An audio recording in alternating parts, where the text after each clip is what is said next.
Ibu bapak saudara-saudara sekalian, Abu Dahda dia lebih bahagia punya harta di akhirat daripada di dunia.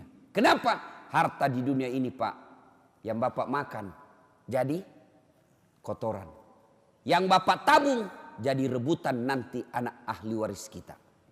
Nah, apa kehebatan sedekah?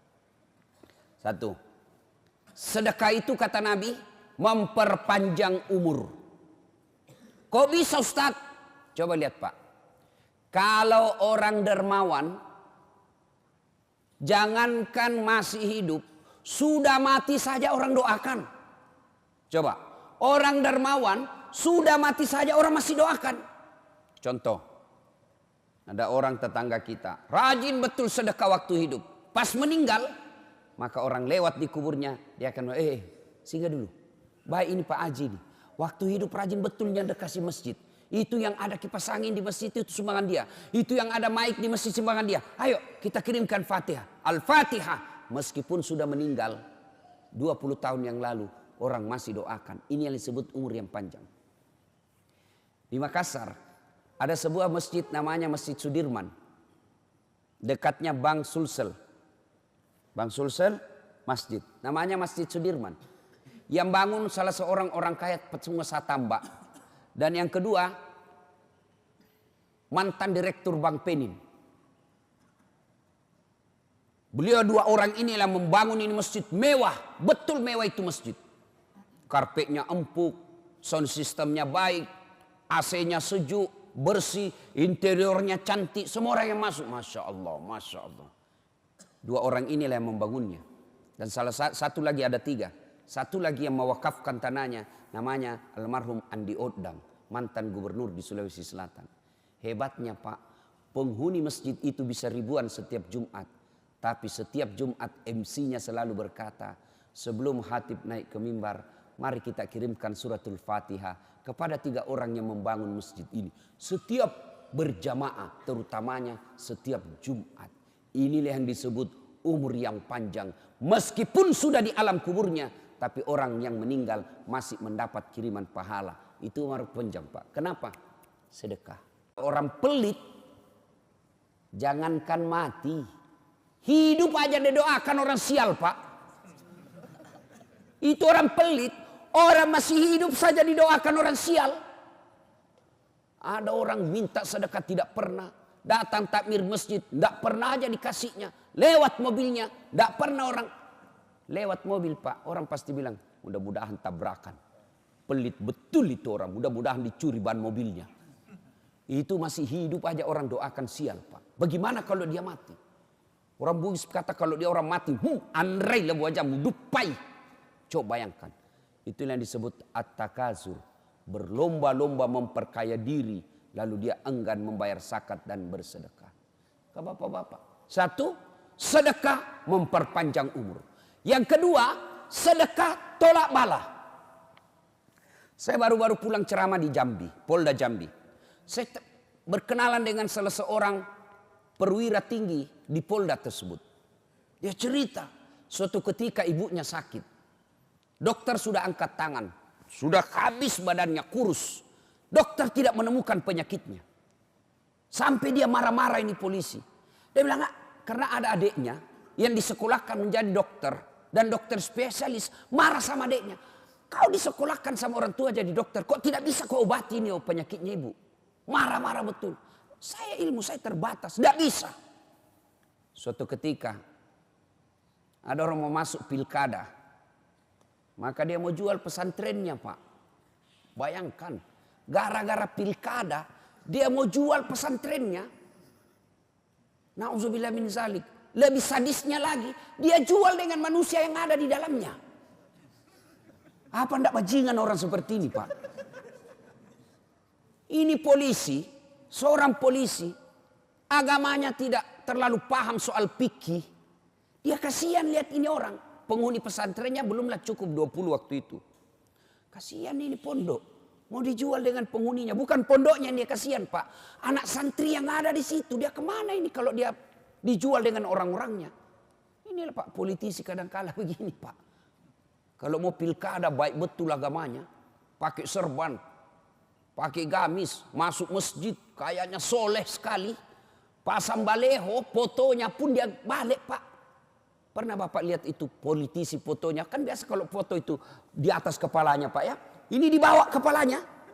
Baru dia tulis di balehonya, siap jungkir balik untuk rakyat. Itu politisi Pak. Jangan percaya Pak. Kalau Bapak mendengar perkataan politisi, jangan baper Pak. Jangan bawa perasaan. Bapak sakit hati. Nah, dia belilah itu pesantren Pak. Setelah dibeli, diperbaiki kamarnya. Dia Masya Allah. Setelah itu, dia bawa orang tuanya. Saya tidak usah sebut rumah sakitnya, tapi rumah sakit Kristen. Setelah diperiksa, ditahu ini Pak. Justru Kristen yang tahu penyakitnya. Ini penyakit gampang ini. Disembuhkan Pak, dioperasi sekejap, sembuh, dan sampai saat ini Pak, segar bugar itu ibunya. Dia bilang inilah akibat sedekah saya. Ustadz, saya beli itu pesantren. Tolak bala. Bayangkan, yang tadinya semua dokter sudah angkat tangan, dengan sedekah tolak bala Pak. Itu Nabi sudah jelaskan. Jadi bapak-bapak di sini, kalau ada di sini prostat, asam urat, kolesterol, obati dengan sedekah. Ibu-ibu, ada suamimu mulai selalu berpikir poligami, tolak bala dengan sedekah. Betul Pak. Ibu bangun sholat tengah malam, tidak usah curhat kiri kanan. Kita lihat, ibu-ibu mau tahu ciri-cirinya suami selingkuh? Mau kawin lagi, ibu mau tahu ciri-cirinya? Satu, handphonenya pakai password. Mencurigakan sudah itu Bu. Yang kedua, setiap terima WhatsApp, SMS masuk kamar mandi. Curigalah kau. Pasti ada sesuatu yang tidak beres. Nah kalau sudah begini suami, tidak usah kau curhat sama tetangga. Apalagi curhat di Facebook. Tak kusangka kau begitu. Romantis ketika kau masih muda. Semakin kau tua semakin menjadi-jadi. Tidak usah curhat seperti itu. Gimana caranya? Ibu bangun sholat hajat tengah malam. Ambil minimal 2 rakaat. Syukur-syukur bisa sampai 8 rakaat. Selesai itu ibu berdoa. Ya Allah, Engkau yang menitipkan rasa cinta dalam hati suamiku. Ya Allah, palingkan hatinya kepadaku. Ya Allah, ini ada duit saya 1 juta ya Allah. Sedekah tolak bala. Mudah-mudahan suamiku terhindar dari wanita jahat. Bismillah. Coba amalkan. Yang jadi masalah kalau suaminya juga bangun sholat tahajud. Dia tolak bala juga Pak.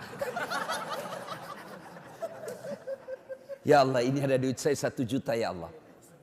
Saya sudah capek lihat istriku ya Allah. Malas betul. Suka ngomel, kuat makan. Ya Allah. Malas dandan ya Allah. Hancur saya hadapi ini perempuan. Ya Allah, ini ada duit saya 1 juta ya Allah. Tolak bala ke panti asuhan. Mudah-mudahan 1 juta ini istriku ikhlas saya kawin lagi. Bingung malaikat, yang mana doa dikabulkan? Sedekahlah Pak. Sedekah tolak bala. Dan yang kedua, keutamaan sedekah. Sedekah itu tadi 1 tolak bala. Kedua, memperpanjang umur. Yang ketiga, sedekah itu Allah ganti berkali-kali lipat. Ringkas kisah, dibelilah ini pesantrennya. Sudah dibeli pesantren Pak, apa yang terjadi? Subhanallah, dapat bantuan dari pemerintah Indonesia untuk membangun pesantrennya. Berapa bantuannya? 2 miliar. Makin berkembang pesantrennya itu Pak, luar biasa. Akhirnya hebatnya lagi, yang keempat, keutamaan sedekah membuat doa terkabul. Sambung lagi kisahnya nih Bapak polisi. Semenjak dia jadi polisi, tugasnya selalu di luar Jambi. Tidak pernah dapat SK Jambi. Ibunya berkata, nak, kau kembalilah tugas di kampungmu ini. Saya makin tua, saya mau senang lihat kau bertugas di kampungmu. Dengan izin Allah, doa ibu tersebut dikabulkan, anaknya tugas kembali ke Jambi. Maka bapak-bapak, ibu-ibu, kalau mau doamu cepat dikabulkan, bersedekahlah. Dan demi Allah, tidak ada orang bangkrut gara-gara sedekah. Apa bapak pernah ada di komplek ini? Ustaz, itu yang di sudut rumahnya kaya betul dulu itu Ustaz. Cuma karena rajin sedekah bangkrut dia. Bapak pernah dengar itu? Yang bangkrut bukan sedekah, yang bangkrut gara-gara poligami. Bukan. Apa? Selingkuh. Oh, selingkuh bikin bangkrut, Pak. Ya. Diperas bapak sama ceweknya. Woi, belikan saya sepeda motor. Kalau tidak, saya share di Facebook ini foto kita yang berdua. Hancur, Pak. Sudah dibelikan sepeda motor, minta lagi dibelikan kulkas. Belikan saya kulkas. Kalau tidak, ku share ini di Facebook. Sudah dibelikan kulkas 2 minggu, belikan saya AC berdiri. Mati habis, Pak, gara-gara selingkuh. Poligami halal. Poligami halal, Pak. Yang penting bapak berani. Yang penting bapak berani. Yang penting bapak berani. Ya. Nah, ibu bapak, saudara-saudara sekalian. Dan berikutnya, sedekah pelit. Tidak ada orang suka yang pelit, Pak. Percaya itu, Pak. Tidak ada orang senang orang pelit. Saya tanya ibu-ibu, senang suami yang pelit atau dermawan? Dermawan. Bapak-bapak senang yang menantu dermawan atau pelit? Dermawan. Senang tetangga yang pelit atau dermawan? Dermawan. Tidak ada orang suka orang pelit. Bahkan orang pelit sekalipun tidak suka sama orang pelit. Rumus itu, Pak. Dia bilang, jangan kau ke rumahnya, pelit betul itu. Padahal dia juga pelit. Itu jeleknya orang sifat pelit, Pak. Bersedekahlah. Bu ibu, sedekahlah. Karena harta yang kita miliki kata Nabi hanya 3. 1, yang habis kita makan. 2, yang hancur kita pakai. Yang ketiga, yang telah kita sedekahkan. Emas ibu, emas. Ayo ibu, gelang, cincin, kalung, anting, emas 70 gram. Siapa yang punya ibu? Siapa? Begitu ibu meninggal, siapa yang punya? Istri kedua. Suami kawin lagi, dia kasih, ini cini emas mantan istri saya. Ibu menderita di kubur, suamimu enreyen di tempat tidur dengan pengantin baru. Maka bersedekahlah.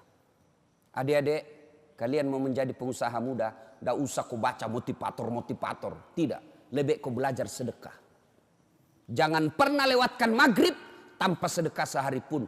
Mau itu 10.000, 5.000, 1.000. Belajarlah bersedekah agar kalian menjadi kaya. Jangan menunggu kaya baru kalian mau bersedekah. Rasulullah telah membuktikan itu. Dan kita siap melihat dalam kehidupan sosial. Betapa banyak orang Allah semakin lipat gandakan hartanya. Karena dia banyak bersedekah. Tapi demi Allah, sedekah semua itu tidak ada gunanya ketika tidak dibuka dengan sholat. Itulah bedanya kita dengan non-muslim. Meskipun dia banyak sedekahnya, tapi dia tidak bersahadat, maka sedekah-sedekahnya tidak ada gunanya. Kalian juga orang Islam, ketika rajin bersedekah, wakaf 1 masjid, wakaf 2 masjid, wakaf tanah pembangunan gedung sekolah, tapi dia tidak sholat, demi Allah, semua wakaf-wakafnya tidak ada gunanya. Kenapa? As-salatu miftahul khair, as-salatu miftahul jannah. Solat itu kuncinya ibadah. Solat itu kuncinya surga. Ketika tidak ada solatmu, tidak ada kunci kebaikanmu. Ketika tidak ada solatmu, tidak ada kunci surgamu. Sehingga Allah di akhirat kelak akan berkata, Das'at, ini pahala sedekahmu 10 gunung. Mana kuncinya? Kalau kau mau ambil ini, mana passwordnya? Atau kalau kita sekarang barcode. Ini kau punya ini, masuk barcode-nya. Muncul tenggelam. Muncul tenggelam. Ini yang hari Jumat saja sholatnya, Pak. Paling terlambat datang, paling cepat pulang. Hatib khutbah dia tidur. Pas bangun dia bilang, aliran apa ini mesin? Tidak ada khutbahnya. Bukan aliran apa, kau yang datang dengar, Pak. Nah ibu bapak saudara-saudara sekalian, inilah tausiah kita. Mudah-mudahan ada manfaat karena saya ngejar penerbangan ke Pekanbaru. Saya lanjut ke Bandar Lampung sehingga cukup, mudah-mudahan ada manfaat. Tidak ada gunanya ilmu yang kita peloreh hari ini kalau sebentar kita tidak mau bersedekah. Mulailah sedekah dengan hari ini. Mulai Pak, mulai ikhtiar hari ini. 1 hari jangan pernah lewatkan tanpa sedekah. Saya tidak bisa bersedekah dengan duit. Sedekahlah dengan senyum. Karena senyum adalah sedekah. Kalau kita miskin. Saya tidak punya pun dia bersedekah dengan senyum. Sedekahlah dengan apa? Doakan sesamamu muslim. Tidak bisa juga doakan. Sedekahlah dengan apa? Jangan mengganggu sesamamu manusia. Maka itu sedekahmu kepada dia dengan tidak mengganggunya. Sedekah apa namanya? Sedekah dengan akhlakul karimah. Demikian, mudah-mudahan ada manfaat. Lebih dan kurangnya mohon dimaafkan. Nun wal kalam ya misturun. Billahi fi sabilil haq. Assalamualaikum warahmatullahi wabarakatuh.